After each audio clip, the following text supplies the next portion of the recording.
Welcome to Super Chats. I'm Nick. I'm Cameron. I'm Carlos. And this week, we're going to talk about Suisei's birthday, a financial report put out by Hololive Incorporated, and you know what? Why not? Ame's debut in Hologra. All that and more. Stay tuned. Yep.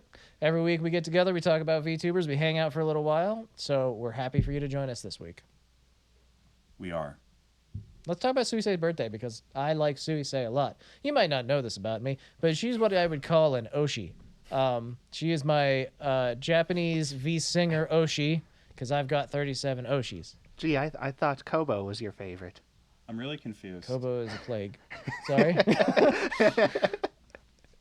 You've never brought up Susie before, so what's going on with her? Oh, okay. Well, I like Suisei a lot. I don't know if you know that about me, but She's a singer? she's an amazing singer. She's a fantastic personality. Sometimes she axe murders people. I like her a lot. I haven't heard a downside yet. There is not a single one. She has no downsides. She's all up and about. So for her birthday, she did a concert. It's all available on YouTube. You can watch it for free. 60 minutes long, give or take. She had some really cool guests. She had about 160,000 concurrent viewers at one point. That is a lot. Yeah, it's pretty crazy. She's well respected. A lot of people think she's the best voice in Hololive. I'm one of them people. Just in general, I think she's super entertaining, and also I do love all of her music. But yeah, her concert was fantastic. I've watched it start to finish at least twice. I have a problem. I wish I had the time, but I haven't taken it yet to watch it. Here's the thing. Nick doesn't have the time. He takes it from elsewhere.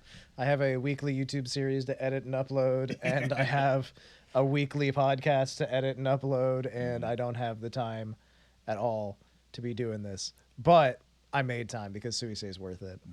She had some really cool guest stars on. She had some folks from Girls Bang Dream. Is that what it's called? It's like a game. What's it called? Girls Bang Dream? Girls Bang Dream? Yeah, is that it? I do know some girls who want to bang dream. Now I have to look this up.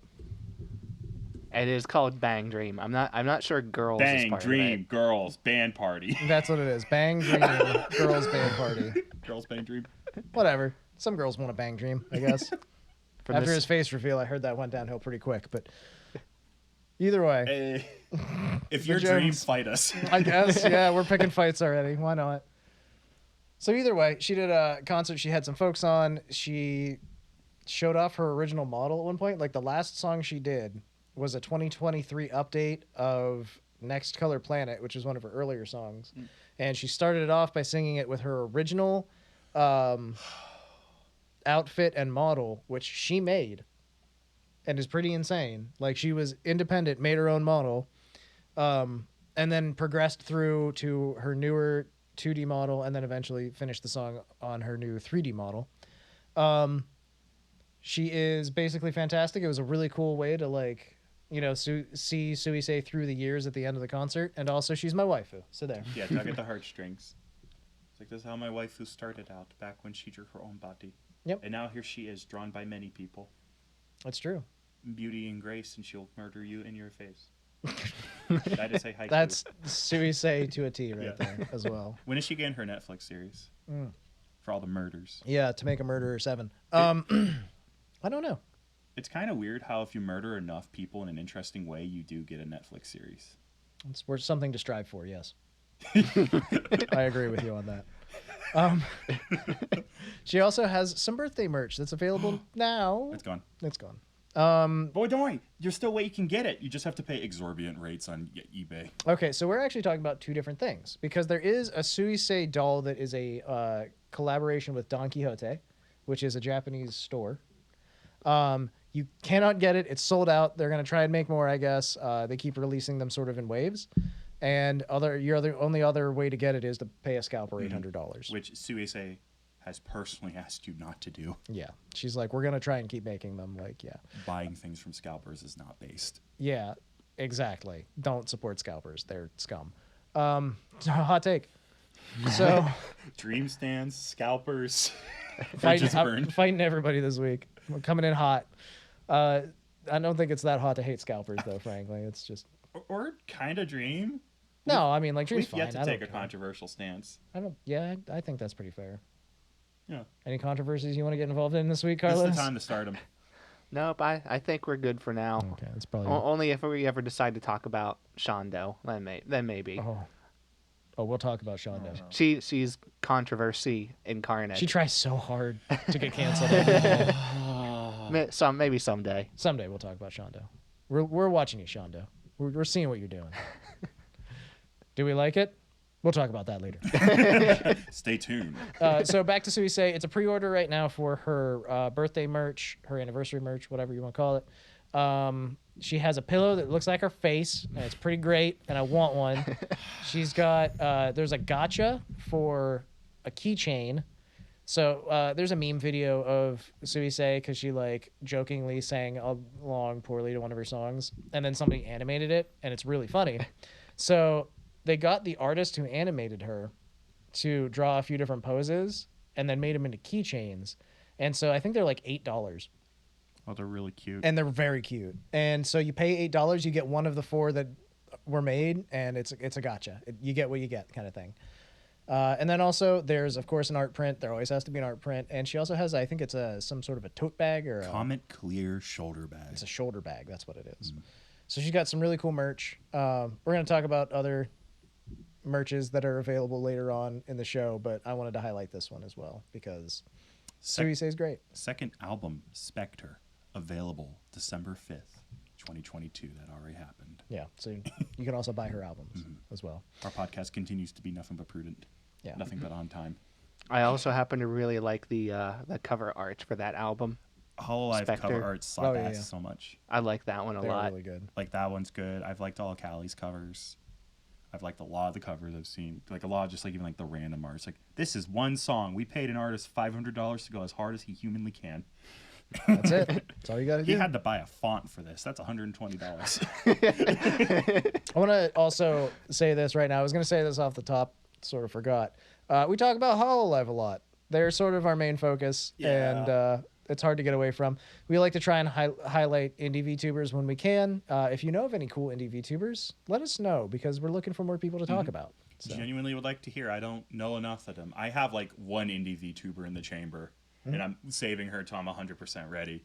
We need more. Like, I like highlighting things. I like learning about things, especially the VTuber scene, which has become so bloated and difficult to get out there. Yeah, and it's also really cool when you find a niche in a niche. That's why I liked Clear Sui, Clear Yeah, Rocket like I channel. respect the shit out of her.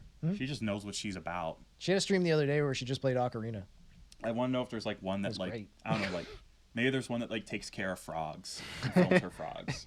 That'd be cool, yeah. Yeah, or maybe Frogtuber. Frogtuber. All The right. wish list grows bigger. Put that with the centipede boy. All right. So what else are we going to talk about? Of course, we're going to talk about Hololive because they have apparently done the unthinkable. And they've shown off exact statistics about how their business works and is working. Now, I believe the reason they showed these exact statistics is Hololive is essentially going public as an investable thing. So there's certain disclosures they have to make. They have to make they're making a PDF to hype up the company for people who possibly want to invest who aren't, us. Is there a way for me to give all my money to Hololive and yet see a return? No. There is now. Welcome to the public market. So a big part of this was they dropped a PDF that was of surprising girth. If only there was someone among us who was wise enough to read it all. Thank you, Carlos. So to kind of go over the notes that Carlos had, so I can just talk over him and take all his credit. Essentially, it goes over a lot of publicly available now strategies. Page 5 goes over a breakdown of like all of the branches that are available, how it works, what you can essentially expect from its overall functioning. Because, you got Hololive, you got Holo Stars. They made that shit in Indonesia. They made that shit in English. They made it boys again, except now you understand them. Shit like that. They go over channel statistics, which we all found pretty interesting, because I think we didn't quite have a clear understanding. I think one of my pecking order favorite pages is the one you just went past. Yeah, page 8 that we were talking about. You can follow along at home. It's publicly available.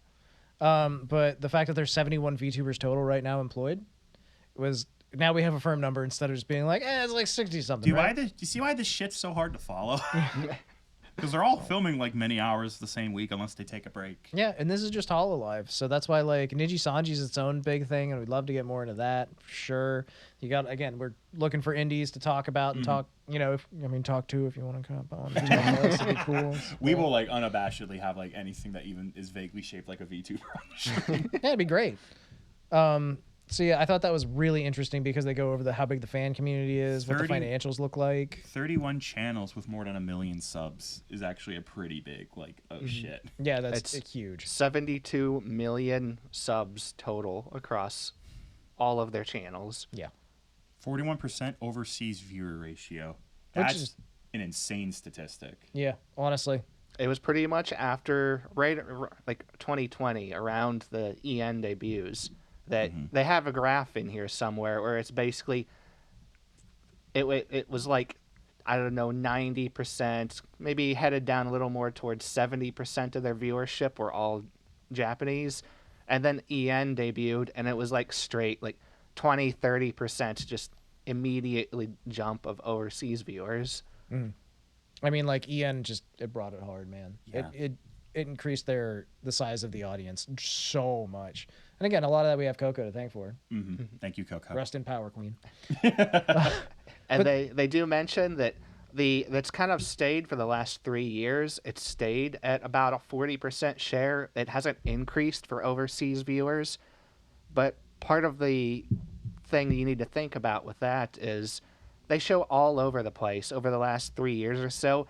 Their business has gone up like 300% across the board for like everything. Yeah. And the fact that overseas viewers has managed to keep up with that and not lose any of the share, they're growing equally. It's pretty insane because again, like it's a consistent ratio, but the total number keeps increasing. So there's more people on both sides. It's just the same amount, kind of, when you look at it statistically. The financials, and it's gross to talk about money. It's icky, but it's so interesting to me. 13.6 billion yen in revenue in 2022. If I'm reading this right and understanding, but even more than that, 200 million yen yearly revenue per VTuber. And there's a footnote here calculated by dividing sales by the number of VTubers that are there. But still, that's give or take $2 million per VTuber per year is what they're like raking in for that, which is so impressive. And for people who don't like doing fast math, 13.6 billion yen translates to about 104 million United States dollars. Yeah. So it's incredibly impressive. Hololive is by far the most successful VTuber company. And well, probably maybe not by far. They are the most successful VTuber and they are very, very successful. It's incredibly impressive. They do show in here that there are a couple of competitors that are very close to Company them. A. Yeah, Company A, friend A, is not working for Company A.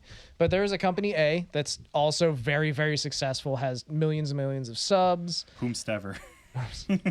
The yearly revenue is about a third, though, compared. So it's different. But it is one of those things that like they're still in the lead and they can show it, they can prove it.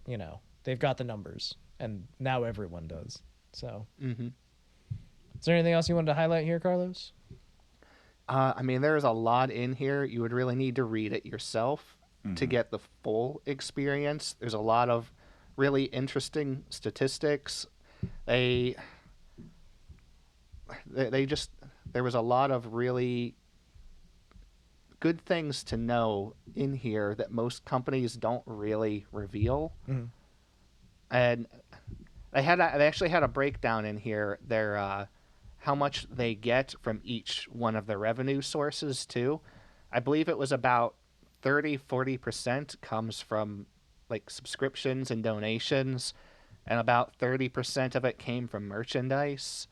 That tracks. And it's just really interesting to see these exact breakdowns. People really like to support their favorite VTubers, and a lot of the merch is, I mean, if it wasn't for the shipping, it'd be decently priced for the most part. A little expensive, I'd say, but worth it for supporting people. But the shipping just kills it in the US, unfortunately. Yeah, well, there at one point in here,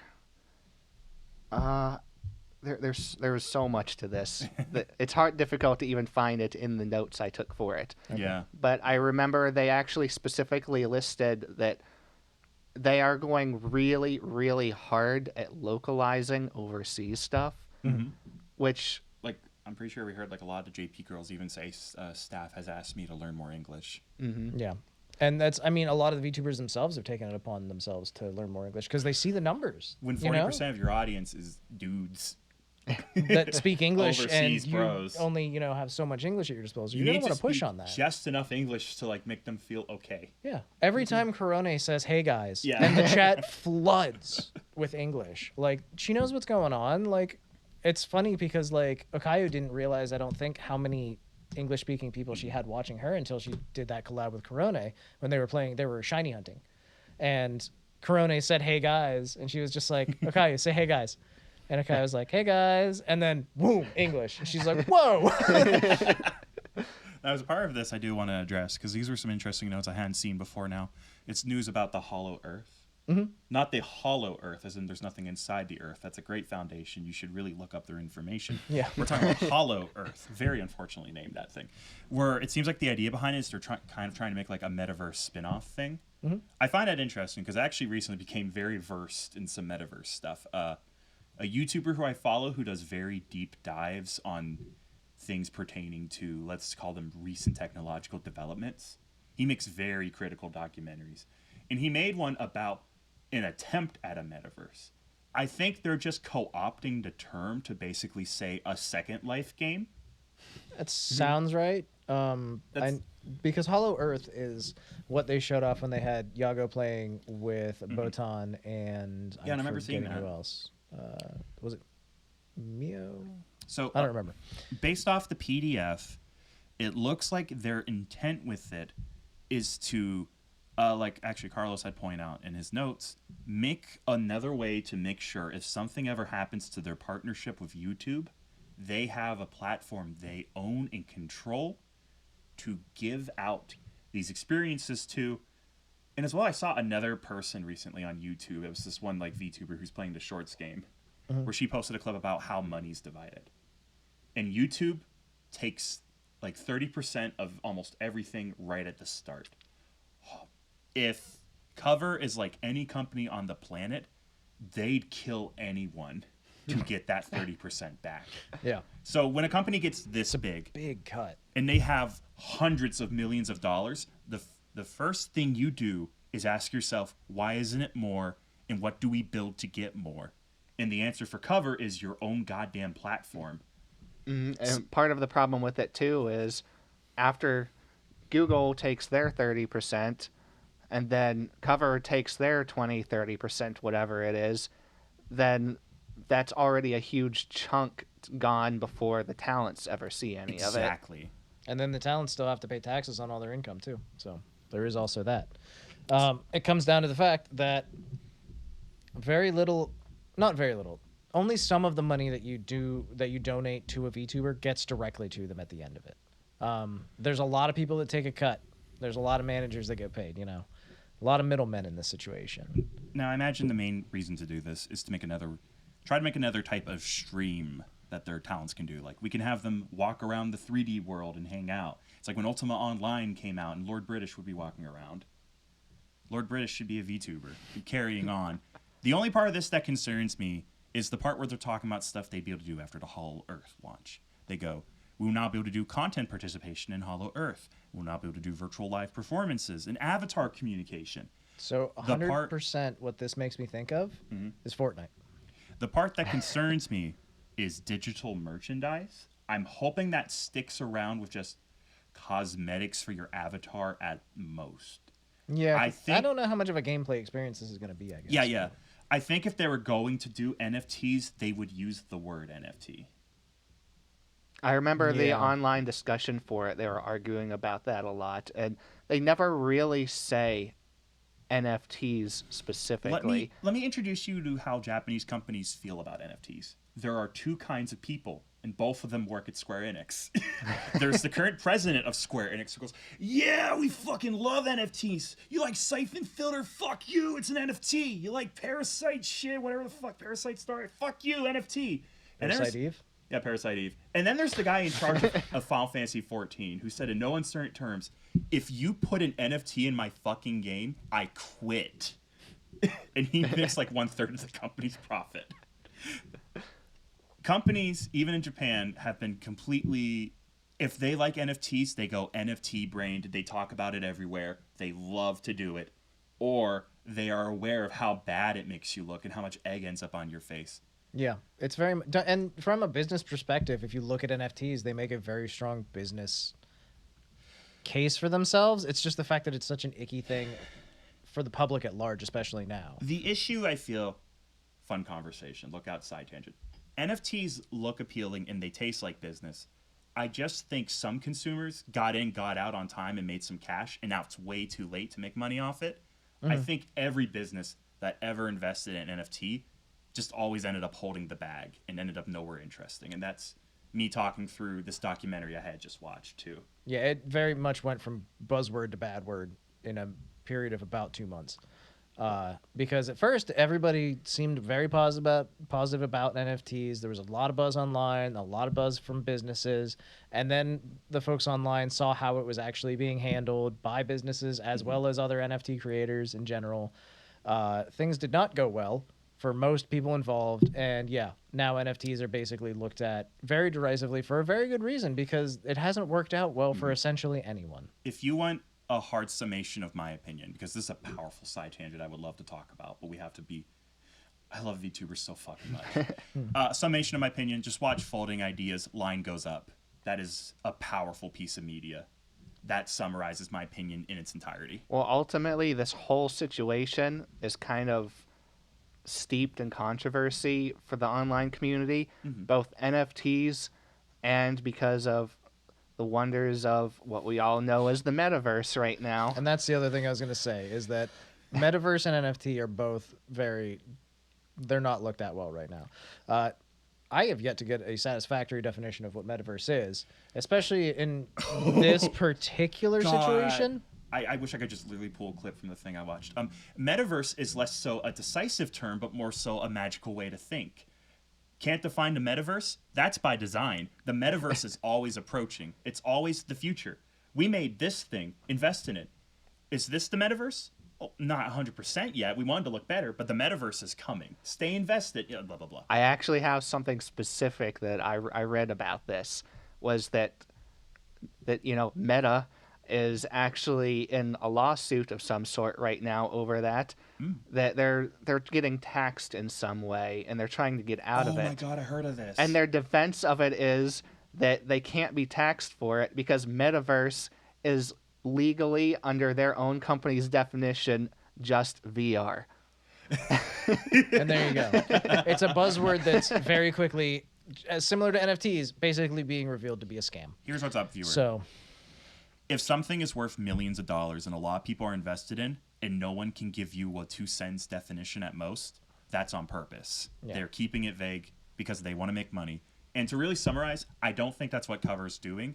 I think when they say metaverse, they mean Roblox or Fortnite, who have both taken to the word and described themselves using that word. They don't mean these scams. They don't mean Meta's attempt at a metaverse. See, the difference is Cover actually has a goal in mind for doing this. There's going to be content. They're going to say, Mume, you must. And then Mume will dance in front of your avatar whilst you do the Fortnite dance. yeah. So I think bringing this back around to where they're actually pushing towards, right, is Fortnite. So Fortnite is a video game. You may have heard of it. Most popular video game in the world for like 7 years or whatever. But more than that, they at some point decided to start doing digital concerts, and they did Marshmallow. And Marshmallow was there for real in the real Fortnite. yeah, and you could literally hop on a Fortnite server or whatever and be there with thousands of other people and listen to this performer perform live. And I think that's really like, somebody at Hololive saw that and their eyes lit up, Digital concerts. Yeah, exactly. there's something to it. Don't get me wrong, because I would, if Hollow Earth comes out, is free to download, and I get to sit there and like, if I get to see Suisei up on a digital stage, and I can stand there with my digital avatar and swing my digital Suisei pen light, wearing my digital tote bag with Suisei's face on it. Haptic feedback. Haptic feedback. I'm in a VR suit in a pond somewhere. When Suisei kicks you away from the stage, you'll feel it. I'm just like, I love you. And she's like, eek, police, help. You'll finally be able to do what you would normally have to get on a plane and fly to the other side of the world to do. And you don't have to deal with the Japanese legal system. Exactly. So yeah, that seems like what they're pushing for. Yeah, that's digital concerts, having digital avatars, killing a digital bear, and then putting it in your digital house, like Yago did on that stream. Kicking YouTube's cut. Yeah, getting rid of YouTube's cut. YouTube. We hate you. But that's the thing, is like at its core, even on top of being a VTuber production company, an idle VTuber production company, Hololive is a technology company. They develop their own app that they use to, and I'm going to say this because it's on their website, you can read about it. They have their own VTubing app for iPhone that they use for their company. Like Holo Plus or whatever the hell. Yeah. But I mean, like, not even, that's a private app that only the people that work there get to use to be pilots. We'll use that term. But like, it's their own built, like, if you get hired to be a Hololive VTuber. And you can. They give you an iPhone. The towns have talked about having to deal with multiple phones because a lot of them don't use iPhone, or some of them don't. And so they have an Android phone or whatever. And they also have to have an iPhone because it's all done through an iPhone app. So that's also the reason that the streaming, like, there's reasons for that, I'm sure, but they developed this app themselves. Like, it's a Hololive internal product. We're peeling back the curtain a little. But so again, you can pick this stuff up because they've talked about it during the streams. They've talked about like having to deal with having multiple phones and things like that. And if you look at the website, it straight up says, we have an iPhone app that we use to do the animation. Like, yeah. And so if you look at the application process, it explains it. And they are actually making, at least, I mean, probably not that, but at least some sort of app public soon. Yeah, at least sometime soon. They have a public-facing app as well, which just allows you to do like AR virtual versions of the girls in real life, and you can take pictures and stuff. So you can, like, we could put Mume on the table and take a picture. I would like for Mume to be here. Yeah, we all want Mume to be here. She won't. She has standards. I knew it. But again, they do a lot of work with technology, with coding, with things like this. So it's them pushing to have their own game, metaverse, whatever you want to call it, isn't that unusual anyways. And also, they play video games all the goddamn time. Yeah. They're tied in. I think I realized, too, what some of the inspiration might have been. I'm surprised it took me this long. What Ian has been doing where they make their own little VR chat worlds, and then they do concerts inside of that. That's probably the vibe they're shooting for. They'll probably literally adapt those maps for Hollow Earth. It wouldn't shock me at all. I want to swim in the fountain of Yagu's tears with like 40 other losers as well. I mean, you can do that in VR chat right now. I'm just saying, but I'm willing to bet they looked at like what fucking Ame had been throwing together and just like that has to be like seas. That has to be more. It is interesting that it's their next big push, though. It's good to know that that's where they're really going to be putting a lot of their work into, is Hollow Earth, and where they've been putting work into. Because they mentioned Hololive Alternative 2 years ago, and we haven't heard anything about that since. But to put that in perspective, Coco was in that trailer. She's not going to be in any others. No, that's unfortunate, but it was really weird. You know what? Let's not worry about that. Let's not worry. Let's talk about one other thing I want to, before we move on. We quickly skipped over it, the localization thing. It was briefly mentioned that localizing physical merchandise is also in the works. Get the Hololive Blu-ray inside the FYE. Suncoast, you're back.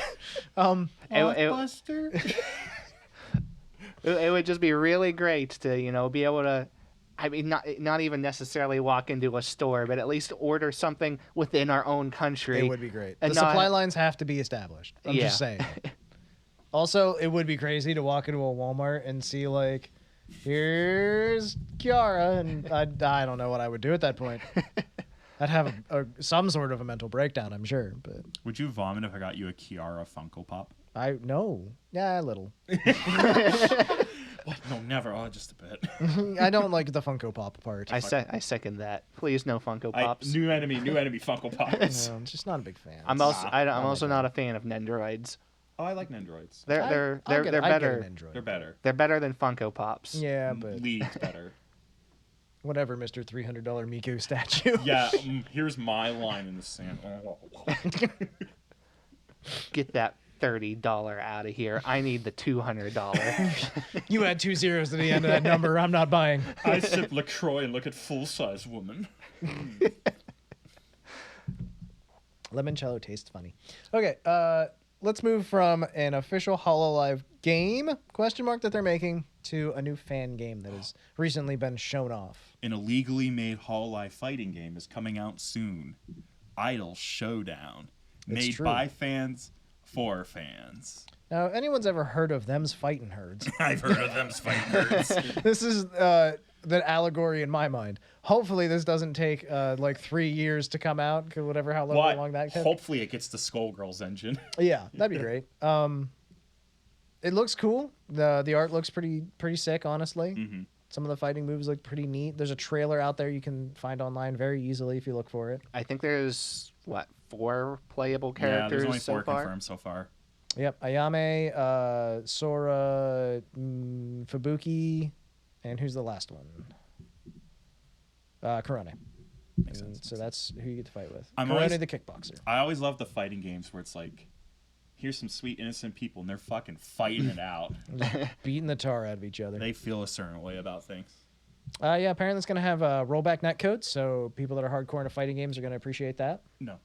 It's not if you're hardcore, it's if you like playing them. Rollback is pretty much no longer optional in the current fighting game communities. Fair enough. It's good that they have it. Take that, large companies that take an embarrassing amount of time to get rollback.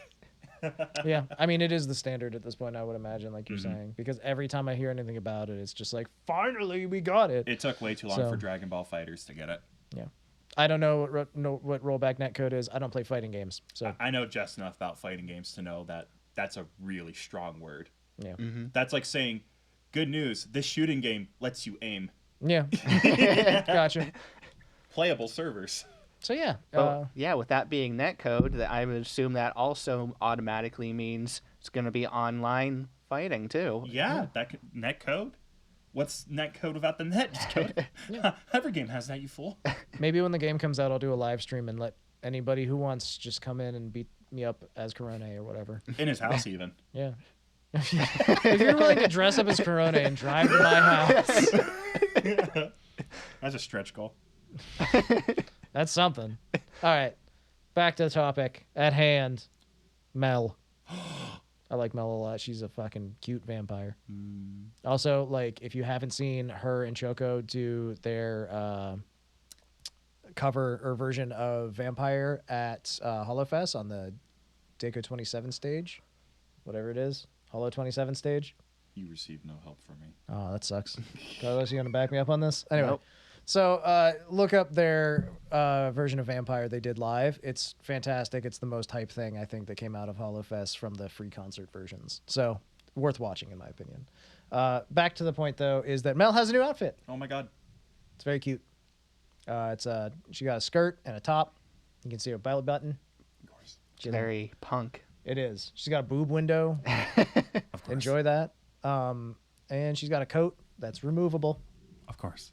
Mm-hmm. That's a big thing nowadays. She's got a ponytail and a cap, and it looks really good. She's very cute. Good job, Mel. Yes, and apparently a lot of the other talents also really enjoy it. Oh, it's understandable, frankly. Oh no. I was hoping just to get a quick PNG. This is embarrassing. Oh, I returned to Google. There you go. Oh, that's cute. That's not her new outfit. Oh. All right. I like it. I give up. If someone can just send me in the new outfit, I'm gonna forget to look it up. Why not? Groove Coaster Groove Coaster. has done a lot of collaboration with Hololive in the past. They've had Gura, they've had Callie, they've had Sora, I think. Not Yeah. 100% on that one, but I think so. I'm like 6% sure they did, yeah. We'll work those numbers. So yeah, they've got new Hololive DLC out apparently right now. They Yeah. do. I don't know exactly what characters were a part of it. I watched Bay did a stream of Yeah, I it did for see a little Bay's while. stream. So she got to try and attempt her own song, which is part of it. And she managed to make it to the highest difficulty. It's very obvious she is not a well-versed rhythm game player, Oh. but she managed to make it. That's Carlos slamming the gate shut. I mean, they also have Groove Coaster X Hololive like earphones you can buy. What is happening? So there's a ton of cool stuff out there There's about that. Susei. Oh, so Yeah. it's Suisei and Bay are now in Groove Coaster. I did watch Suisei play it the other day. She did the Gura stuff. She played with Gura on. Sir, on stuff. how's the new DLC going? It's going good, but we have a problem. We have to make Nick and Cameron happy. What can we do? Well, let me tell you about Suisei, and let me tell you about Heiko's Bales. She's like Hay Bales, but it's pronounced differently. I understand. The other one's like Susie, but more complicated. Exactly. It's more Japanese. I like things that are more Japanese. That's why me and my mother never got along. She wanted me to move out of her basement, and I told her no. If I said it in Japanese, it was confusing for both of us. I think we've killed this joke. That was another good bit. Subscribe for more bits. Don't Carlo- forget to hit I the heard little bell Carlos is going to icon. join in sometime. Yeah, Carlos likes bits. Go ahead, Carlos. Start the next bit. No. Wow, Good bit. Good bit. That's good old shutdown Carlos. That's what we call him. Speaking of shutting down, Hololive ID is not shutting down. The 1-year anniversary of Holo ID Gen 3 debut has come. Yes, the 1-year anniversary of Hololive Indonesia Generation 3 is current. It is happening now. There Yes. is some new merch that you can buy that is themed after them. I know that it's available now in the shop. And then Kobo has also released her second original song. I don't know if that's tied in or not with that, Most likely. but it is a really good song. It's very cute. It was For what it's really worth, good. I love these three dorks. They're all fucking adorable. Oh, and speaking of them, just because I was looking them up just out of curiosity to see what was going on for first anniversary, I did not realize Kobo has 1.8 million subscribers Yes. She's- at her first year anniversary. Okay, let me break this down for you, dude. Is she blue? Look at me. Is she blue? Yes. Can she sing? Yes. 1.8 million subscribers. It happened to Gura. It'll happen to her. It's as if they took Gura and said, let's make her Indonesian and do it again, and they did. What if she was a little crazier? It's Marine is the only one that breaks the mold. She's the most popular talent in Hololive JP, and she has like 2.7 million subscribers, but she's red. She's sure- still nautically based. I'm sure sometimes she feels blue. You're off the podcast. Finally. Just send her a super You're chat free. someday and ask her to change her hair to blue. There you go. She'd probably do it. She'd be all set. Oh, they're selling a lot of voice scenarios in this one. That's good. I mean, they have a lot of English audience. They have a lot of Indonesian audience, so they have to cover all their bases. And apparently, they have Japanese audience. Who would have thought? So they have to cover that base too. Japanese, English, Indonesian. I feel bad for the Indonesian VTubers because that's like the most audiences. Yeah. I mean, at the same time, it really varies because some of the Indonesian VTubers speak a lot more English during their streams and they cater more to the English audience, and some of them speak almost exclusively Indonesian. And some of them speak primarily Japanese, Anya. So there is that. Yeah, I don't think I've ever gone into one of Kayla's streams before where she wasn't speaking English. Yeah. Risu does a good like 50-50. She does a lot of repeating herself in both languages, which is good because it keeps the audience, involved Oh, on and both sides. this is the best place to jam this in. I forgot to put in the online, but there is a Kayla did a stream where she had extreme technical difficulties. And the UI she was able to scrape together was just absolute garbage. And she just said, "This is it." I think she literally put in text Hololive cinematic experience. Yep. It was just terrible. Like she was at the bottom super wide, and then the game was at the top super wide. Oh, yeah. Because she just kind of smushed both and then was like, there, that's what you get. That was a very interesting night because Gura and Fauna were both also streaming at the same time, Minecraft at the same time, and Gura especially was just like, "What is she doing? What's going on?" I'm gonna have to go back and watch the other perspectives then, It is what it is. because I caught a little bit of Fauna's stream, but I didn't see that things got more chaotic. Oh yeah, the only thing I heard about Fauna's was Gura saw that she got online and told her to go eat rocks. In sand, yeah, in sand. And her fans went to Fauna's stream and told her that. And Fauna was just confused. She's like, Gura told me to go eat rocks? Why? In sand. And then Gura was like, you snitches. Like, You can't say anything to your fucking chat whenever it's the Minecraft shit. They'll just fucking be like, no, it's immediate. It's the same with Rust. They just cross over oh, immediately. Rust was borderline toxic. Oh, yeah. Okay, real quick. Kobo's new song is called O Asmara, which means Oh Romance. It's really good. Go listen to it. But we're already on Minecraft, so let's talk about the new Minecraft arc. Tell us more. So there's a new Minecraft server in the Yep. in this town. Yeehaw. Yeehaw. We'll come back to Yeehaw in a little bit for Callie. But there's a new server. Everyone's building houses. Everyone's establishing new territories. Mm-hmm. Gura built a trident, and then Okayu was like, ooh, a trident. That means Gura. I'm going to live here. So there's that. You've got darn it, who was the other one? Somebody built an entire house, and then Botan just snuck into their pool, put a door at the bottom, and then hollowed out under their house and decided to live under her. And then she was just discovered the other day. So that's pretty cool. What the? That's fucked up. It's also happened to Iroha. She is like, so Iroha, if you know, is a ninja. She's a samurai, according to her bio, but everyone knows that she looks and acts like a ninja, which she hates. But she has devised this ridiculous ass series of like redstone secret doors that lead to an underground house that she lives in. Like, you have to put something into a chest that drops into a hopper, and that opens a door that drops you into her house. Like, it's insane. And she's shown that off to a couple people already. Somebody has made a giant death coaster already that drops you into a giant cave with the warden in it, so you just die. I saw earlier that Pecora ended up in a war with Sora. Yeah. I don't think Sora intended that to happen, but Sora just wants to love everyone. Sora started an adventuring guild and established that. And then Pecora made a tower and then put a Gatling gun on it and started firing arrows at Sora. Criminal. Which, again, like 3 years ago, this is what happened. Aqua showed up and challenged Sora. And Sora said the most horrifying thing ever, which was, so you're the enemy.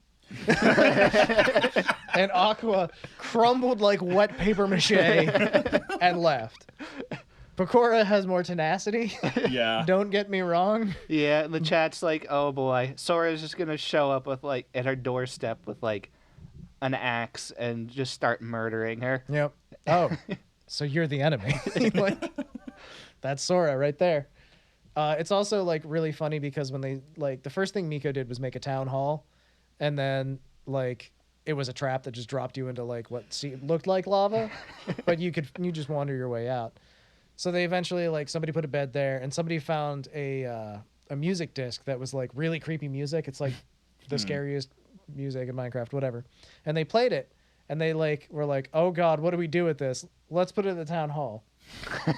And so Sora was there, and was just like, "Oh, say that I put it here. Everyone will trust it." Because they won't think that I did something like this. And they're like, yeah. And so they put up a little sign that said, please play this new song while sleeping, and then signed it by Sora. And they were like, this is great. I think it was Coroni that found it, maybe. So either way, there's a bunch of really good Minecraft shenanigans. We're in a new season of Minecraft. Everybody's getting back on the server. Everyone's building new things. Shion made a really cute house that has her hat on it. Aww. Off to the side. That one stands out in my mind. Everybody's finding new neighbors, and they're like, establishing new friendships, which is always my favorite part of Minecraft. That's Peko Muna, to a T, is where that all came about. So just in general, there's a lot of good Minecraft stuff happening right now. Fauna's building a tree. She is. She's been building that tree for like 4 weeks. Yeah, it's the world tree that she's making. A lot of people don't know what it is yet. They keep seeing it, and they're like, what the hell is that? So It's because it just keeps getting bigger. it's an impressive tree. I'll give it that. Or it will be when it's done. Either way. So yeah, there's a lot of really cool Minecraft shenanigans. I just kind of wanted to highlight a couple of the really fun things that have happened on the Minecraft server. especially in the last couple weeks. Guys, got anything else about that? Oh, wow. I didn't know any of that had happened. Oh yeah, look up the clips. I imagine a lot of it is just with all of the concerts being over and people are coming back, people are returning to their own countries. That it's just where they're kind of going back to their normal gaming streaming schedule. And what's a good game to relax with? Yeah. Some Minecraft. You know, you can hop on there, you can build some cool stuff, you can make a farm, you know, whatever you want to do. So it works out really well right now. Talk about Crony. You like Crony, don't you? Yeah, Crony I is do. great. Yeah. Apparently we have some new Crony updates. Tell us more. Get better, Crony. Pulling for you.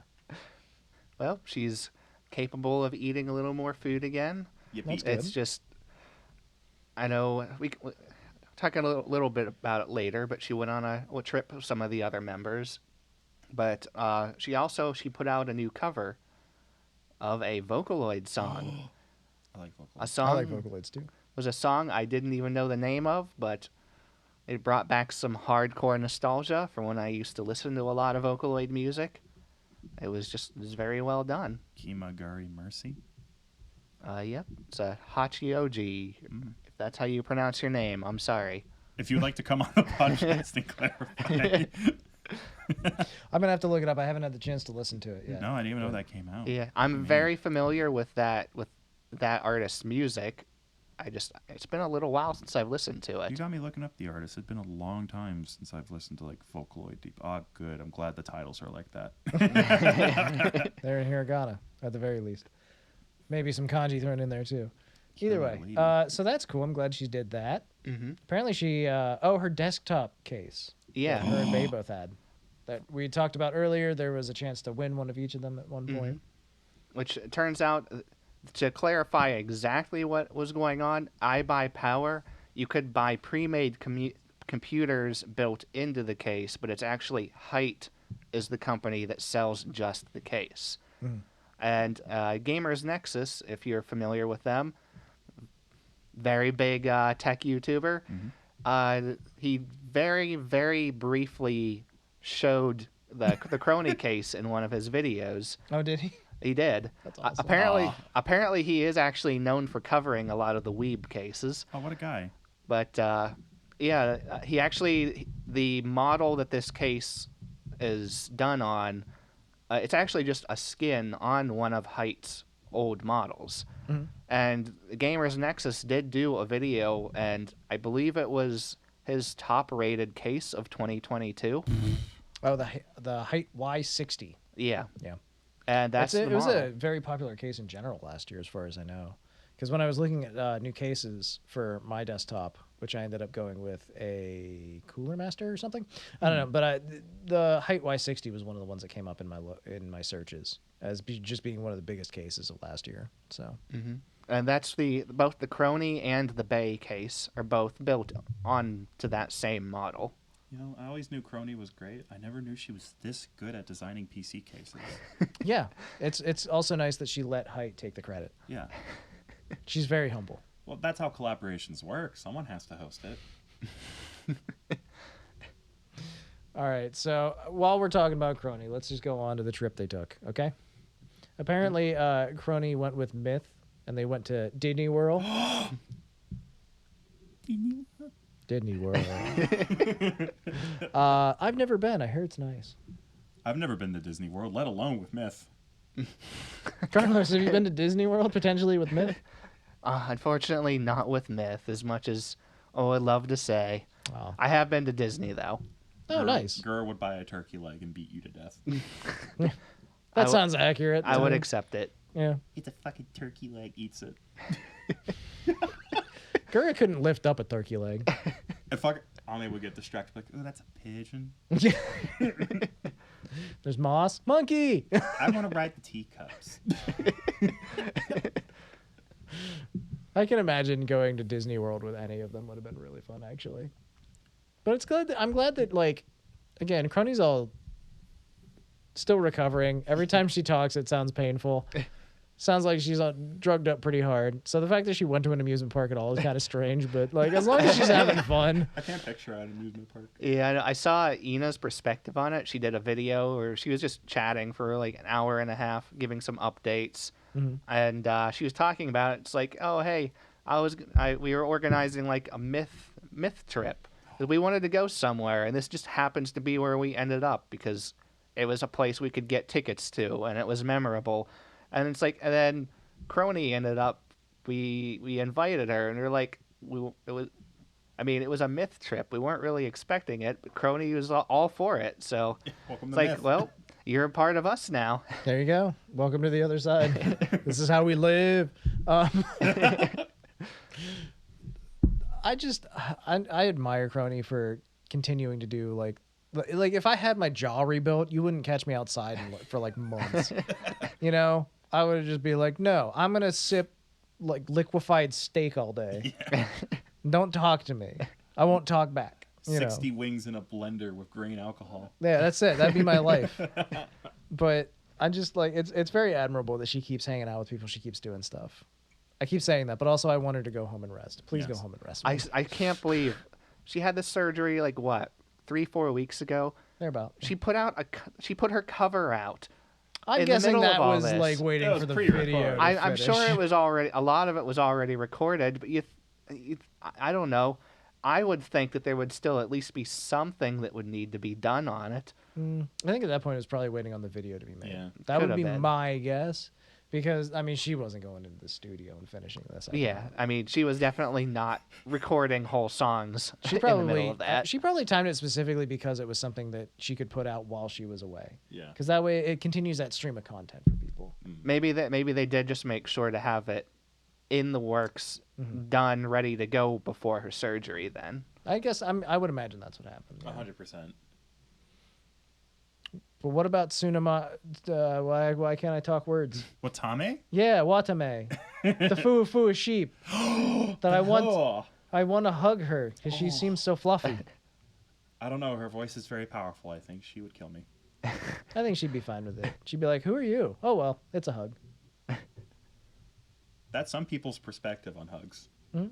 Ina's perspective. That's Ina's perspective for 100% sure. her I'm pretty sure she hugged Watame though. It was a highlight of her life. Yeah. It would be a highlight of anyone's life. Why won't you let me hug you, Watame? All right, back to actually talking about it. She has a series Uh-huh. called Have a Nice Day. She's done about 4 of them so far. Oh, I would like to have a nice day. It's a very wonderful sentiment. And the series focuses around Watame, and she takes somebody, she just abducts them from Hololive and takes them on a trip. She went to Hokkaido with Botan, I believe, and she went to somewhere, I don't remember. She's done a bunch of them. But this time she picked up a rat. Oh, no. A filthy, disgusting rat. Ew. Yeah, right from the sewers, and threw her at some pottery. Oh, rats are not known for their ability to craft, let alone pottery. Yeah, well, she demonstrated that shit. Speaking of I'd believe it. Yeah. And also Watame made poop. literal poop. Yeah. One of the things she made, she was like, I put all my passion into this. It looks like poop. Literally, it looks like poop. So yeah, they were not great at making pottery, but they tried hard. They did pretty good, actually. They made a couple plates, couple bowls. It was a fun little video. They highlighted a neat little pottery place in Tokyo. I believe in Tokyo. In Japan, certainly, where you can go and like make some of your own pottery. You can learn how to throw pots and stuff. Well, you should go. I won't. But I should. It's actually a very cool spot. So it's a fun video. It's 20-25 minutes long. And it's a nice little trip with Watame, which is good because Watame is great. Yeah. She's very fua-fua. Sure You know who isn't? who? Ame. Guess who saw the hologram this week? Do the. Was it you? That was me. Yeah. Yeah. Carlos, you see it? Yeah. Yeah. This is one of the good weeks. This is one of the good episodes. I didn't watch it. I'm kidding, I did. Phew, close one. I almost gored you. It's almost as if I watched it here. Oh man, that's crazy. Don't talk crazy. Are you guys hanging out without me? Yes, frequently.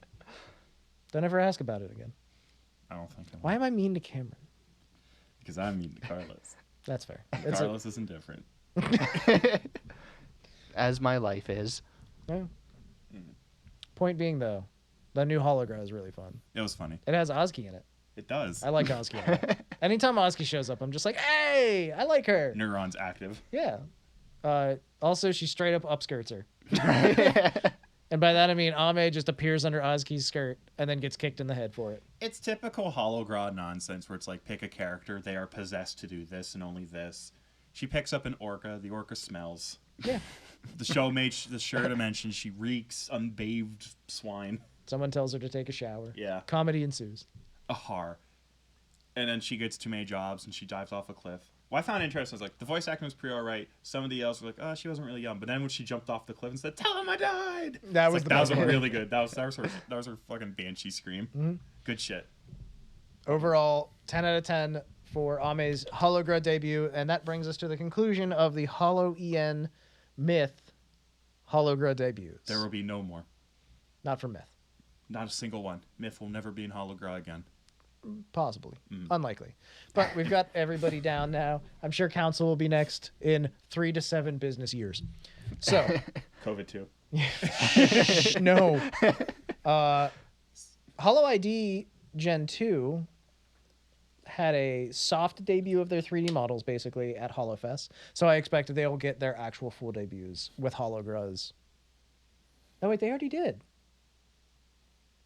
No, that was Holo ID 1. I'm sorry. I've gotten myself confused because the hologra debuts of Muna, Risu, and Yofi took place a few months ago. So Holo ID 2 will probably be the next batch to get hologra debuts. He gets it right eventually, guys. Yeah, I try. I don't often succeed, but I do try. That's that's my charm point. I'm very eager. What's Carlos's charm point? That mustache. Honestly, You that's fucking a good kidding stash. me? That's a good stash. You can't. No one can touch that stash. It's a fucking like it's impeccable. To quote another great YouTuber, bitches love my stash. You know who else bitches love? Aki Rosenthal. Oh, tell me more. Aki is at 750,000 subscribers. Congratulations, Aki. You deserve it, and much more. Jimmy is also continuing to show his support, as well he should. We're all very proud for Aki. Again, if you need to look up anything about Aki, you should look up her reaction to Jimmy from HoloFest. My favorite was whenever she tweeted about her 750,000 subscribers. I looked at it, scrolled down, the first comment, Jimmy. Jimmy's the ultimate Aki stan. He is the man. And he gave a very impassioned speech at HoloFest this year about to the camera about what Aki means to him and how she helped him. And then her response was to watch it and then cry. So because her fans mean a lot to her as well. And everybody should appreciate Aki. So go help her get to 1 million. Come on. She deserves that. Yeah. I helped her get to 750K. You got to help her get to 1 million. Come on, guys.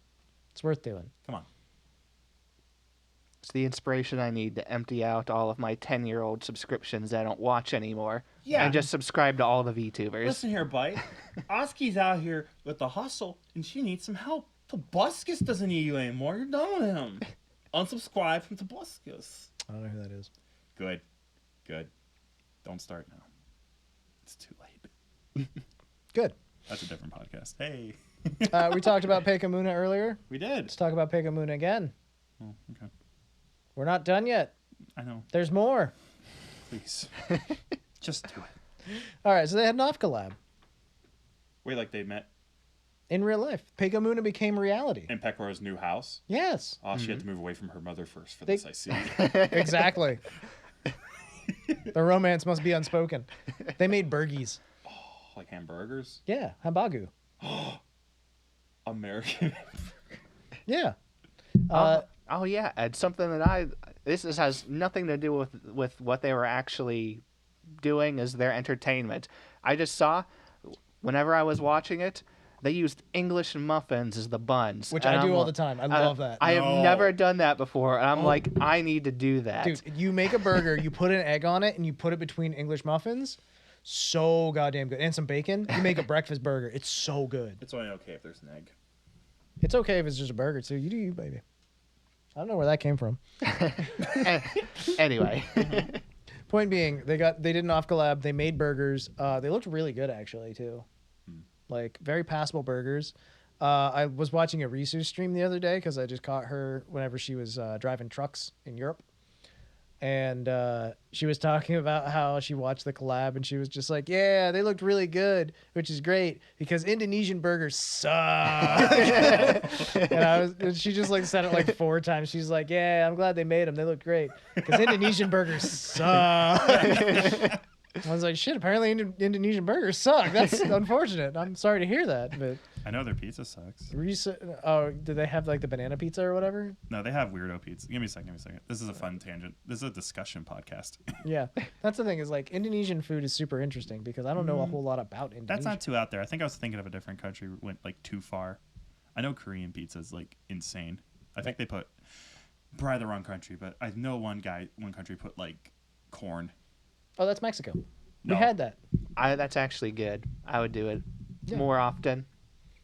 Yeah, you can get Mexican street pizza, which is like has corn on it and stuff. It's really good. Ooh, like look at that, like a big corn on the cob and sausage on it. That's bizarre. The corn on the cob, I wouldn't do that. Yeah, that's it's a all little bit much. Let me look up Indonesia hamburger. We'll just do a quick like. I think they look fine, but Yeah, but those are like they're doctored photos. they're beauty shots. This is like, please purchase our product. Let's see if there's like any like lawless burger bar. That title goes so hard.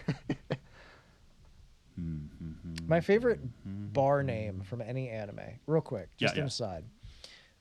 There's an anime called Gangsta, and it'll never be finished. That makes me sad because the company that was making it went out of business. But in the show, there's a bar that's just called Bastard, and I love it. This hamburger I got in Indonesia. Oh my god. Looks like a slice of like fried bologna. That looks like some canned beet, heirloom tomatoes, and indecisive cheese. This was posted in r/mildly infuriating. Dude, it looks like a piece of spam. That looks atrocious. Yeah, that's wrong. This guy making Indonesian burgers. That's on oddly satisfying. So that's gonna be good. Wow, that heart goes out to you, Risu. Yeah. Anyway, Risu thinks Indonesian burgers suck. I don't know. I haven't been there, but that's her opinion. But Pegamuna's looked really good. So Pecora, known trickster of Hololive, got tricked. She done got pranked. No way, gosh. Yeah, Muna lit her on my God. fire. You know that's a funny prank to pull. That's not a funny prank. No. So what happened was Pecora had to leave for a second, so Muna dumped a bunch of spice into her burger and made it a No. spicy burger. Oh my god, she's still on that? And so Pecora came back and they tried their burgers. And Pecora was just like, why is this spicy? And Muna was like, that's not spicy. This is spicy. And then gave her a bite of hers, which was actually spicy. And then Pecora proceeded to like, Immediately start hiccuping. yeah, start hiccuping and start drinking milk and freaking out. There's clips out there and translations and stuff. It's really, really funny. You should Why go is watch Muna it. so insidious? It's kind of what you do, you know? It's kind of just what to do. You prank the pranksters, you know? It was so hilarious watching her because when they were making them, because she put on like, all right, here's some bread. It's like, all right, first packet of chili sauce. All right, now here's the spicy sauce that we made that Pecora doesn't know is spicy. It's like burgers, all the toppings. All right, other bun, more chili sauce. Oh my god. I mean, let's be straight up and honest right here. Pecora's Japanese, and the Japanese are not known for enjoying spicy food. Muna is Indonesian, and Indonesians are known for liking spicy food. It's a cultural thing. This is the best outcome. Like this, because this is at least hilarious. Also, they barely understood each other, which was great. Yeah. But, like, they intrinsically knew some things, and Muna's come a long way with her Japanese. So, like, they communicated fairly well, but they also had pocket translators, and they were just using those back and forth. So that's so interesting. Yeah. Yeah. I remember a couple of times through the stream when Pecora would go off to get something from the kitchen, and Muno would just lean into her mic, like, "Guys, I don't know what's going on. What do I do? What do I say? What's happening right now?" Chat, help me. Type some translations. I mean, she got through it. They had fun. That's the important part, right? Right. And we all get to watch the clips. So that's the best part for us. They got 2 amazing looking burgers. They did. And according to our notes here, Muna got to meet the fucking monkey. I noticed that was in quotes. So, if you don't know about this, I know Pecora has. Pecora has a bush baby. It's a little rodent type thing from Madagascar, I believe. The movie. Careful, neurons are going off. And I held back this time, but next time you won't be so fortunate. I will try to remember that for the sake of our listener. So, Pecora's bush baby, I can't remember its name now, but she posted like one picture of it on Twitter and then never mentioned it again for like several months. And so everybody's like on Twitter it became a meme that it was dead, or that, and they for some reason called it a fucking monkey, and they were just like, the fucking monkey is dead. I think his name is Jill, if I remember. Oh, A small yeah. monkey named Gil. Jill, it's Jill. Yeah. So either way, when Pecora actually talked about Jill again, she kept talking about how all the Kaiganiki were calling it fucking monkey. And there's a clip of her saying the words fucking monkey like 7 times, and it's every time she says it gets funnier for some reason. So anyway, the meme is now official, I guess. And Muna got to meet Jill, so that's pretty cool. I would like to meet Jill. I'm sure she's a lovely bush baby. I remember Muna was talking about it, and she's like, so Pecora, she held it, and I wasn't allowed to touch it. It's like she was saying all kinds of weird Japanese things that she didn't entirely understand, but she was really freaking out about it. It's like just holding it like it was her baby. And Aww. She obviously cares about it a lot, so. Fucking monkey. Fucking monkey. Okay. I think we've talked enough about the Pekamuna. Yeah. Are you guys okay with that? Yeah, but we should talk about something else that we love. We should talk about. Mobile Suit Gundam. I think it's good that you feel that way, but like, I also like to do the transition sometimes. Okay, dude. Okay. I apologize. No, it's okay, dude. I didn't mean to like also like bring down the energy. Thank you, dude. It's okay. You want to take this one over? You got this? No, you go for it. Okay, dude. Yeah, You deserve that. Yeah. Ina and Iris. Mobile Suit Gundam. Son of a bitch!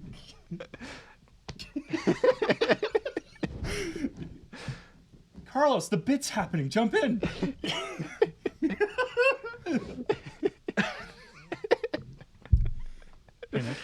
Hey, Cameron.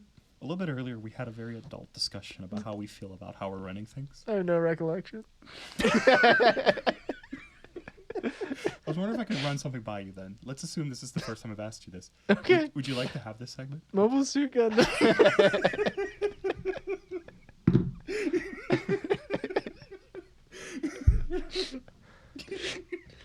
Oh my god. So what happened? I heard that Ina...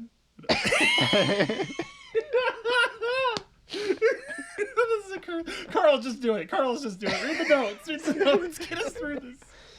I don't need the notes. I watched the collab. Good, I watched a little bit of it too. Lead on. So yeah, Can we take a moment? Yeah. Okay. no. Oh, fair enough. Oh. Let's just bring it back down a minute. Yeah, this bring me... Oh, I don't trust you anymore. I don't blame you. Okay, lead us off, Carlos. So Ina and Iris had a collab with Mobile Suit Gundam for the new Witch from Mercury series. Mhm. So there was a little bit of a miscommunication on the Gundam's official site. Yeah, this part was the weird part. Where they were streaming episodes 1 through 11, leaving out the last episode, which For reasons. go watch it. Yeah. But Yeah, they were streaming the whole thing on their YouTube channel, all in one big long marathon. Huh. And they were collabing with Ina and Iris, who was going to be reacting to it. I would love to see the reactions to episodes 1 through 11, or 0 through 11. Unless you read the fine print, in which they only watched the prequel and episode 1. Oh, noes. You mean the prequel episode that was also not even listed in episode 1 through 11?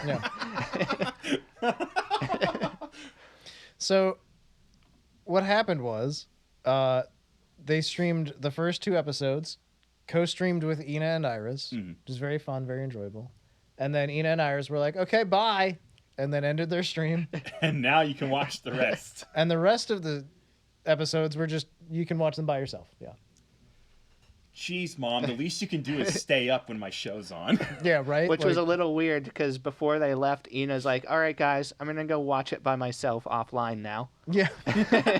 Now, it's not obviously not the talent's fault. This was just, like, disastrously miscommunicated. Yeah, I think it was very much a situation where, like, if there was a money or a contract involved, it was just done in a very strange way. Yeah. And there was money and contract involved, because of course there is. But I think it if Ina was going to watch it anyways, she probably should have just signed back on, and been like, okay, now I'm co-streaming by myself, and it's like just me doing this. You know? Well, I've heard she's already actually seen it anyway. Oh yeah, that I makes don't sense. know if Iris has, but I'm pretty sure Ina Iris had already seen had, it. based on her reaction. Yeah.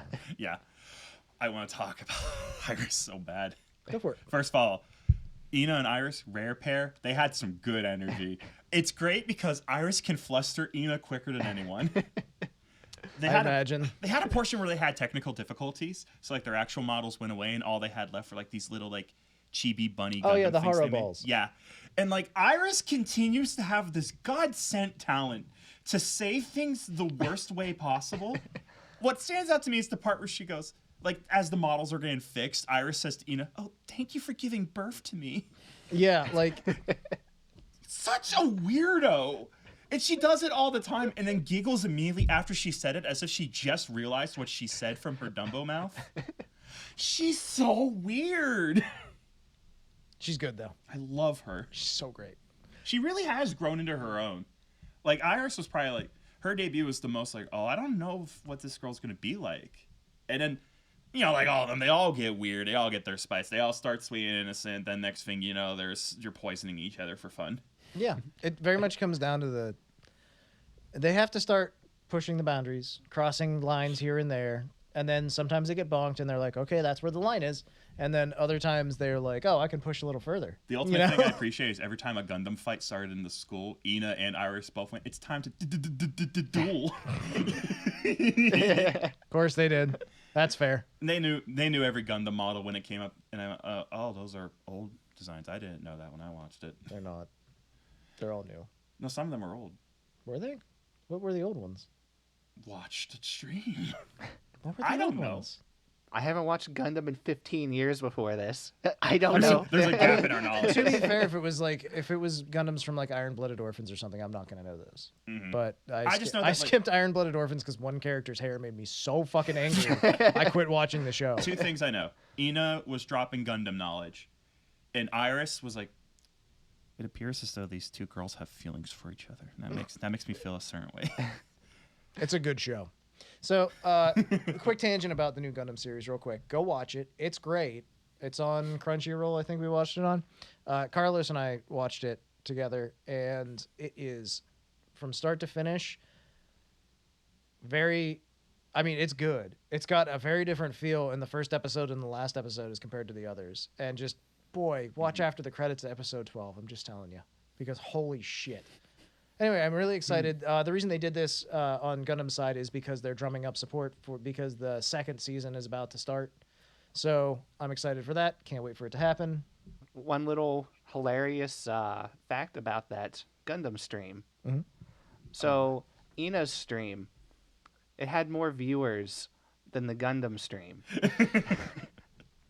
Yeah. You know, the stream where you actually had to watch the show so you knew what they were talking about. People were watching the girls. Wow. And immediately after after Ina's stream ended, they immediately dropped like a third of their viewers. So you know That sounds right. You know how they're doing Hololive Meet? They should do Hololive fucking watch this movie. And I want to get Iris and be like, all right, let me check my Blu-ray collection. What are we watching? I want to see your take on this shit. That would be really interesting. I mean, watch-alongs are fun. I know Ame's done quite a few in the past. Mm-hmm. That was a big thing for her. But, and I know, I mean, Fubuki did a full Avengers watch-along at one point where she went through, like, every event, like, Marvel Cinematic Universe movie and just watched them on stream with her audience. That's powerful. She cried when, spoiler, Iron Man bit it. Spoilers. She was like, she like tweeted like a picture of her crying when it says like, I love you 3000. And it's like, I aw, get that. Fubuki. Dude, if we're just... Spoilers, right? Fucking Avengers Endgame is the first movie I had entirely spoiled to me through nothing but the brute force of culture. Every day I opened up a website. It's like, here's another image from a scene I hadn't seen before and the full context of... By the end of like a year of being online after that movie came out, I knew everything that happened. And I know this because I went back and watched the movies finally. And when I got to those last movies, like, oh my God, nothing was spared. Yeah. I mean, everything got, And I still got emotional. Well done. I mean, yeah, like it's a big thing. You watch like, what was it, 15, 20 movies in a row, all in the same universe. If you watch Iron Man 3, you deserve to cry. That's 3 Iron Mans. I know, right? They never even mended. Also, that has my favorite joke of the entire like cinematic universe in it. Well, what would that be? It's when, okay, so Iron Man crash lands in a town. He meets some kid, and he's just like, where's your dad? And the kid goes, he went to get scratchers at the gas station. He must have won because that was 3 years ago. That's a good joke. And like, I can't tell you how hard I laughed in that movie theater. Like everybody, you know, there was a few people, ha ha ha, and then there was me, ha! Like, I fucking died. Like I was again just like crying. I was laughing so hard. I would like to now return with my favorite joke in the MCU. Oh yes, please go ahead. It's the Hawkeye series, which is shockingly okay. Yeah, it's more street crime stuff. It's when a new girl who's being trained to be the Hawkeye, but again, and Hawkeye are on a roof, and she looks over and is like, "You have hearing aids? When did that happen?" And then it just cuts to a flash of all the times Hawkeye was near an explosion, thrown against a window, fucking crashed through a window, dropped on an alien planet, and it flashed back to me and goes, "It's gone blurry."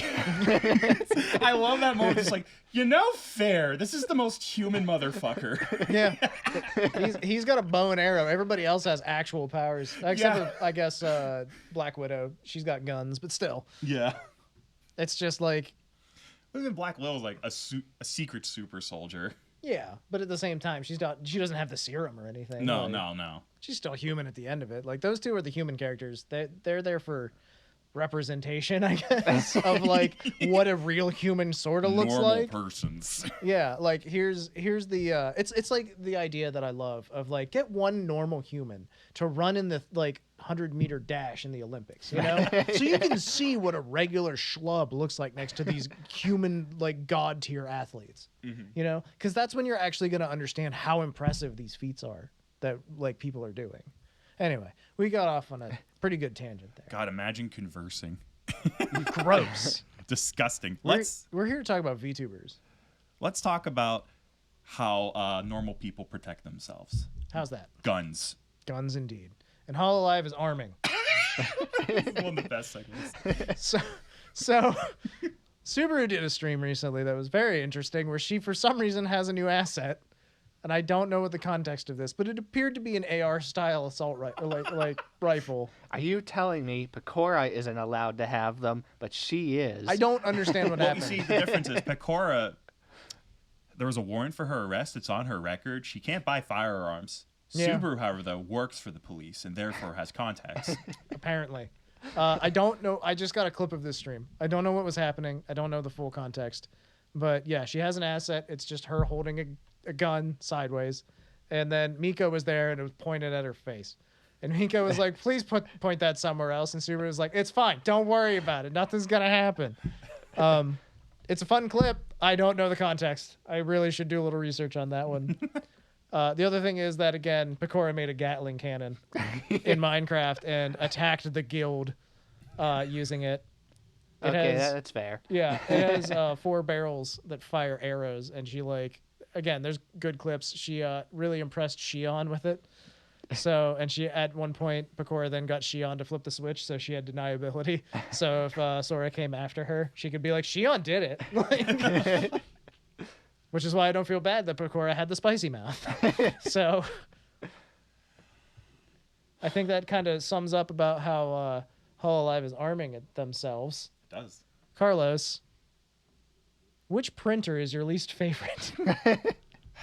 In Hololive. Which Hololive printer is your least favorite? Now, let's go over it, because this is really important, and we do have to choose. Which of the printers listed below is the most hated? It's either Nanashi Mume, Takanashi Kiara, Oro Crony, and Watson Amelia.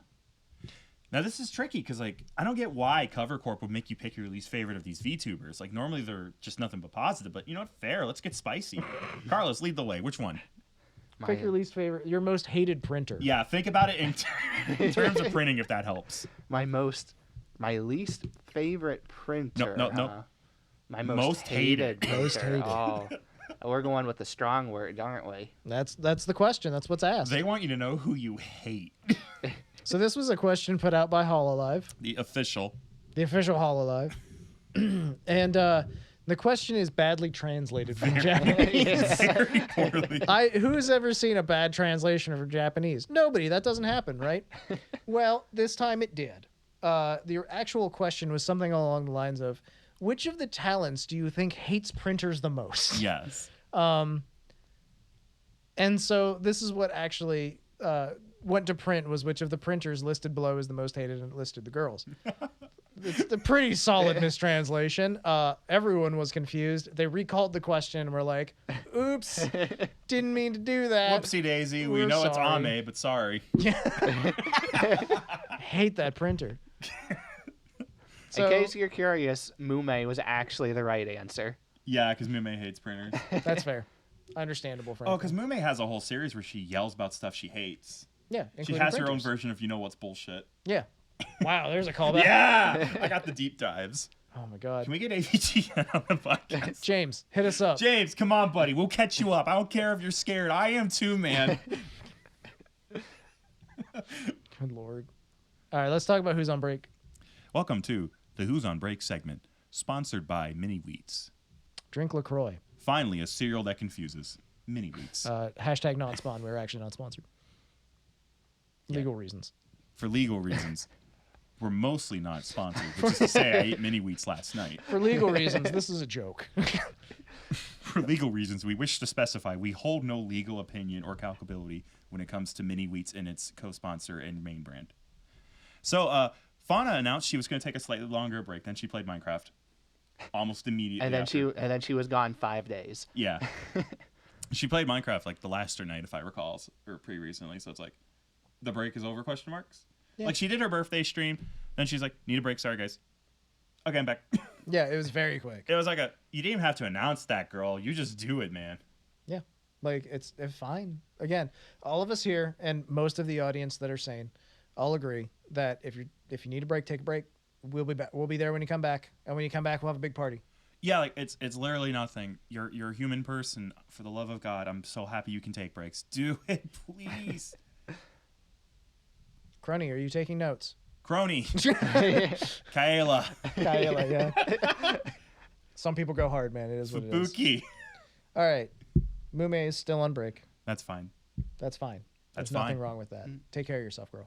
Yeah, she was going to be gone at least 2 weeks. That was their estimated time frame. Mm-hmm. Although she did do a little something interesting while she was gone so far already. Oh, I think I know what you're talking about. Go on. So, she likes to do a lot of unarchived karaoke, as most karaoke has to be in this scenario.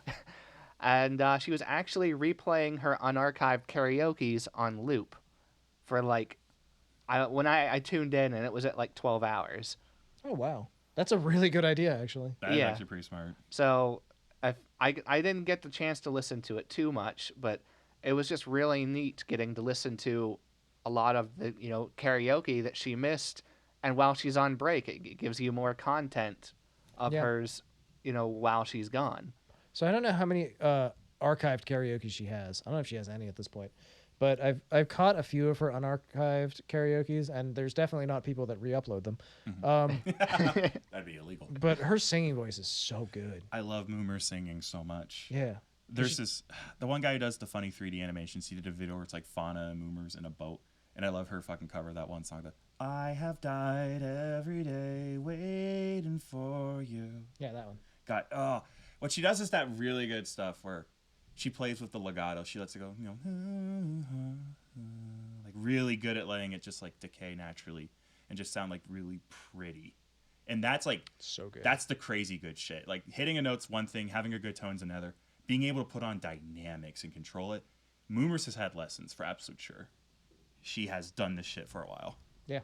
I mean, like, it's just so impressive. It really is. She's got such a great singing voice. If you haven't, find a way to watch her karaoke's. There are no ways we can legally mention, especially not while our non-sponsor Mini Wheats is mentioned as well. But she is one of the ones I'm looking forward to for the day that I finally get to watch Fourth Fest in some form or another. Again, Mini Wheats 100%. is watching, Carlos. Okay, Hachama's still on break. Take all the time you need, Hachama. Rest up. We Heal well. get it, girl. Yeah. Ina is back from an unofficial small break. Yay. Welcome back. Love to have you back. Thank Ina. you for giving birth to Iris. It must have been very difficult. And actually, Ina is actually... Sometimes you gotta fire out a kid.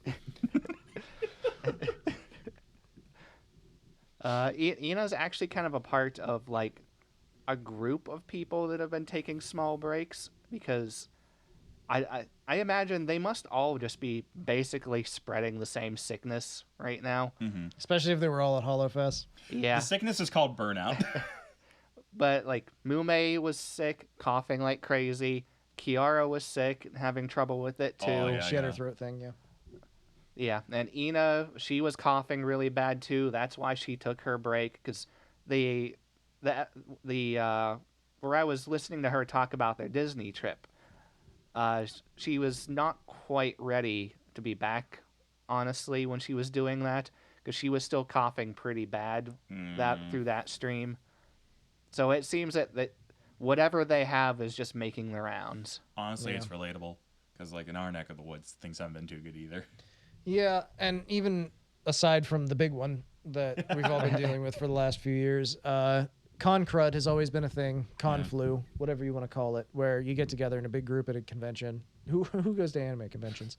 And everybody leaves with a cold. You're It's in the same how room, it goes. Same room as an unwashed orca and a plague rat. Yeah, like you're gonna get something. You're getting something. So, again, take all the time you need. Feel better. And then Gura is back, which is great. Glad she's doing better. Glad she's streaming. It's been a few months since she's really streamed a video game, so that's cool. Yeah.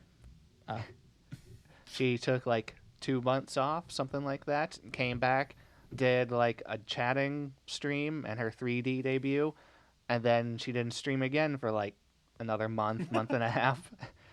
But I mean, she's been really busy. She needed the break, and she came back, and she's back. She's streaming again.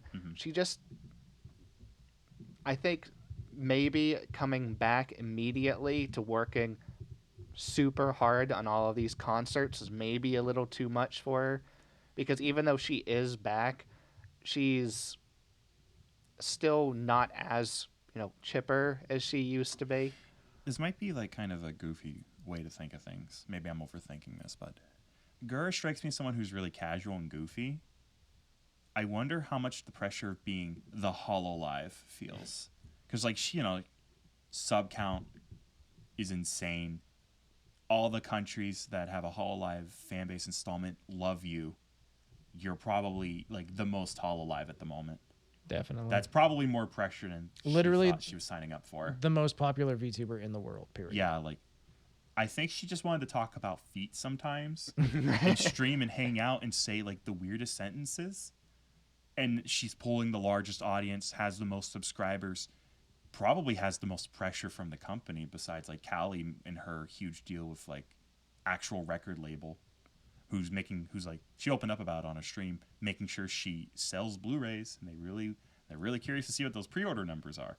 if that's the pressure Callie gets, Gura must get something similar, especially when it comes time to perform, sing, or when pressure's put on to like make a record. Like, come on, Gura, don't you have another EP in you?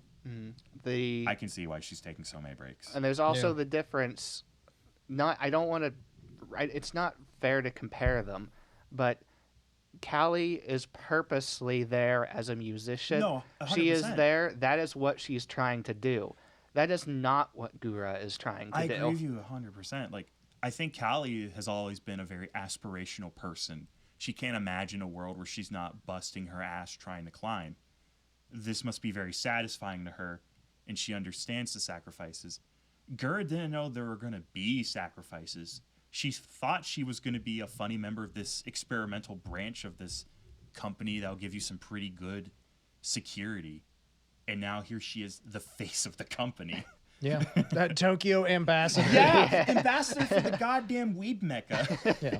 So I think that's there. So here's the thing. I think all of this is very true. I think honestly, there's a lot to it where you're gonna have burnout, especially when you're the number one. Like everyone's gunning for your throat. Everyone's coming for that title, you know. And that's just what it is. When you're on top, you have the most to lose. But also, like, she's just busy. She's a Tokyo ambassador now. She's got a ton of other stuff going on, I'm sure, behind the scenes. So, burnout for her is going to look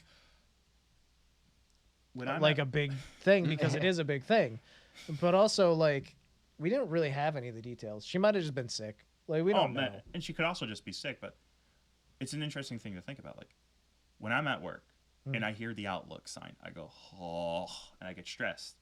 When Gura's at work, she might receive an email from an associate at the government of Japan informing her, we watched your previous stream. We're concerned why you're advocating for consuming boogers. We're not about that. We're not limiting you, but we are concerned. Yeah. When you have 20,000 people watching every stream you do, it's a big deal. Mm-hmm. And it's understandable. And she's like, there's going to be a lot of pressure one way or another. So, Gura, take care of yourself because people are going to be there for you. That's the important thing. Do what you gotta, girl. Yeah. I still think my favorite Gura moment ever was whenever she found out that her family was visiting for Christmas, or that she would be able to visit her family for Christmas, and she was really pumped about that. She's like, I haven't seen my family in years. I get to see my family.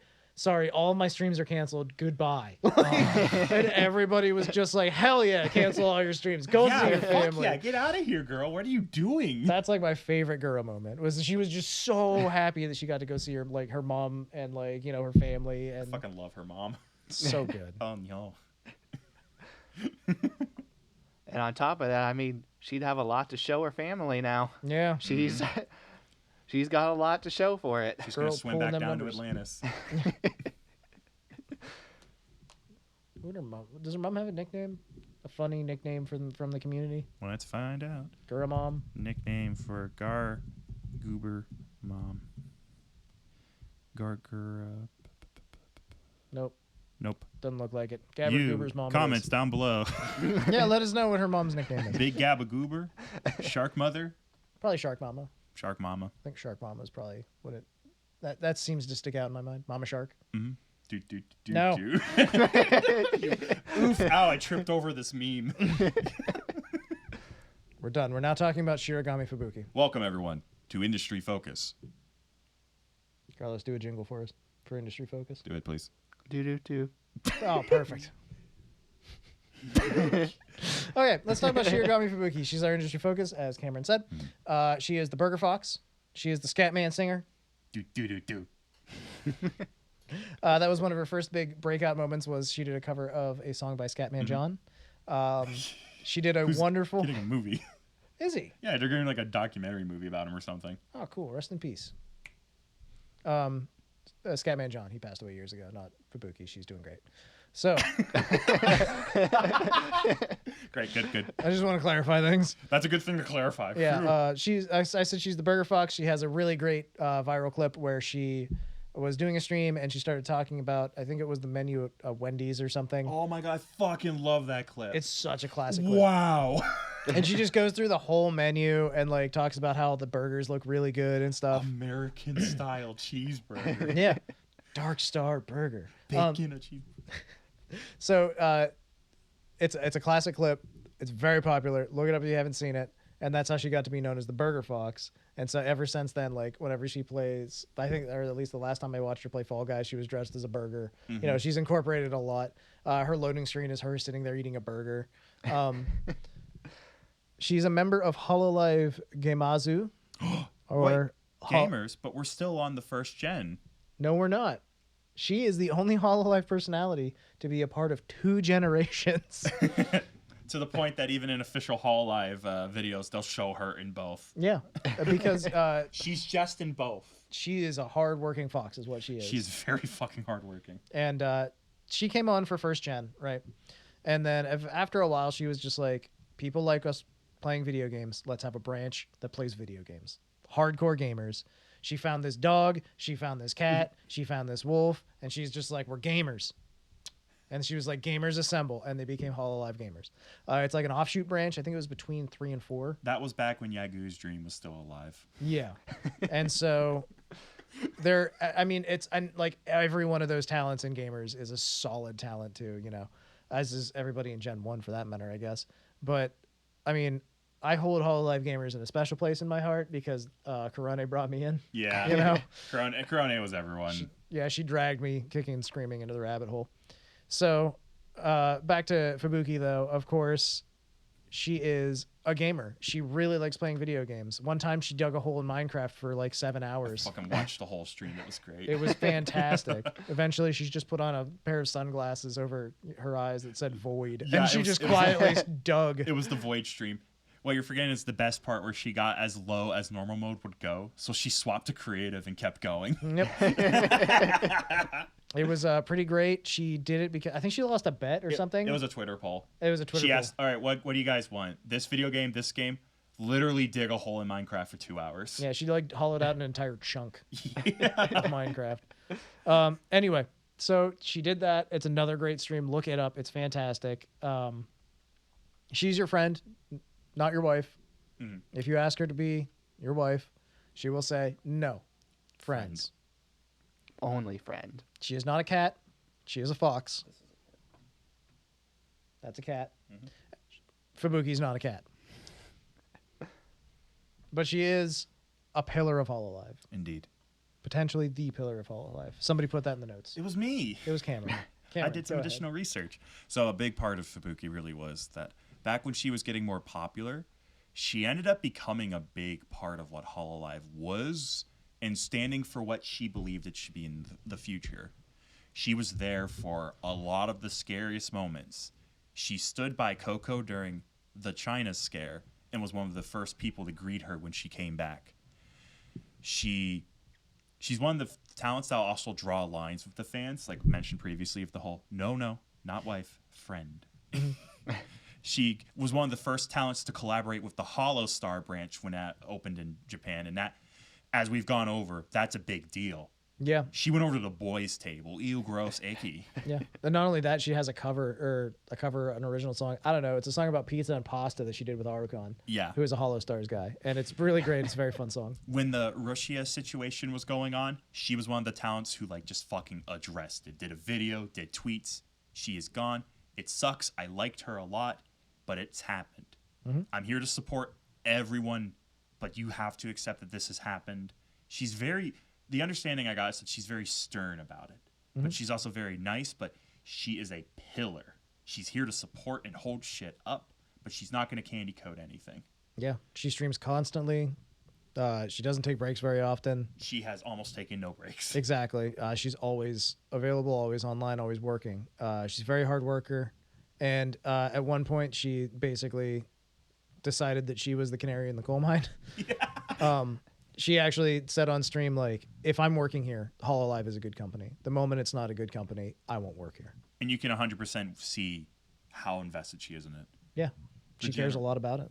The general fan consensus is she's very determined, she's very hardworking, and she's a fun, I guess like if we were to start categorizing them, she's like a chameleon type.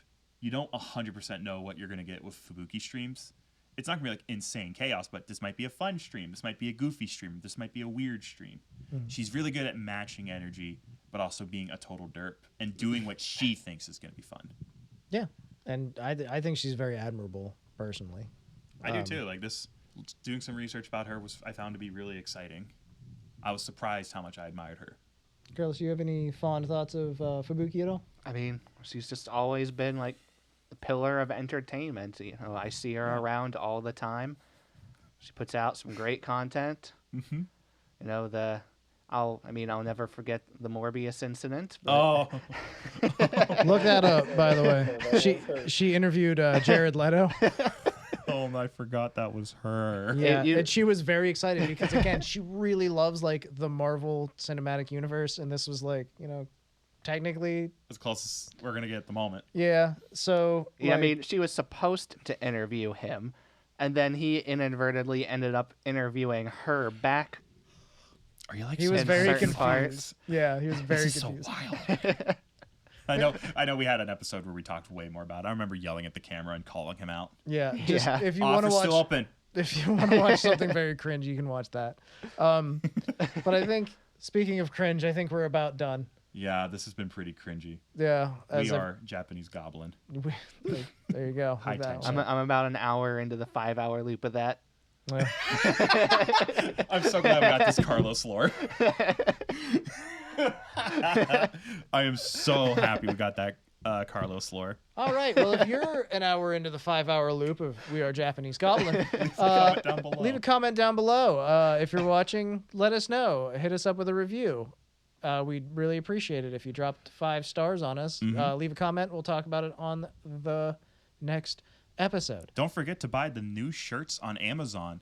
That's Hololive. It's not us. Yeah, they have a new drop of shirts on Amazon. It's all related to We Hologra. will consider it support for us as well, however. We will look at those stats and we'll celebrate them. They're very reasonably priced. They're like $20 each, and also you can get Amazon delivery, like Amazon Prime delivery This with is them. a normal delivery. This isn't $150. This is exactly. real and normal. So yeah, if you like what we're doing, let us know. If you don't like what we're doing, I guess let us know. Why not?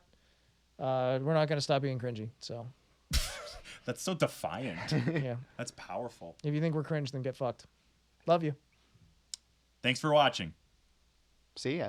Bye.